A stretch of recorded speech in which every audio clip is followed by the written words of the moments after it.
I guess what they had promised. So what did they promise? A re-elected Liberal government will introduce a new rent-to-own program to help make it easier for renters to get on the path towards home ownership while renting. The program will be designed based on these three principles. Number one, the landlord must commit to charging a renter a lower than market rent to help Canadians build up savings for a down payment. Oh, wow. There the floodgates broke down. All the real estate investors, they all want to charge their clients lower than market rate rents, right? Don't think so, right? That's not a viable solution. Why would more people want to charge lower than market rate to their renters in the programs? But again, that Canadians building up a savings for a down payment, that was something that was key.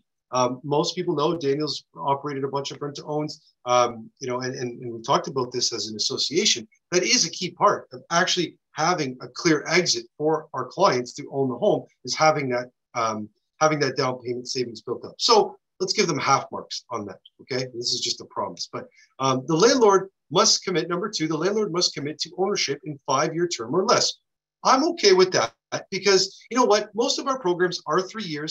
We've had to extend some programs to 4. So 5 years or less. Typically, we're looking at 2 years as a minimum for most of our programs. So 5 years or less is really doable, especially as purchase prices have increased. Down payments have had to increase along. So it's almost like extending an amortization or a longer period of time for clients to A, save up more down payment, B, fix their credit score so they have more time and more positive on their credit score. Because if you have 15 years of bad credit, 1 year is not just going to do it. Banks, lenders, borrowers, people that are lending money are going to see that if they're looking at your credit score. So let's give them marks on that. 5 years or less, pretty good.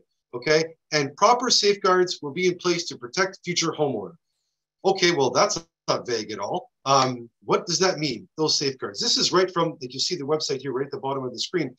That's right from the Liberal platform, a new rent-to-own program. So again, back to the regulation of what does that mean, the proper safeguards. When we want to help Canadians, deserving Canadians, achieve home ownership, it has to be through the channels of qualifying for financing and qualifying for mortgages. So on the campaign trail, they committed to $1 billion in loans and grants to develop and scale up rent-to-own projects with private, for business profit, non-for-profit, and co-op partners. So that's what they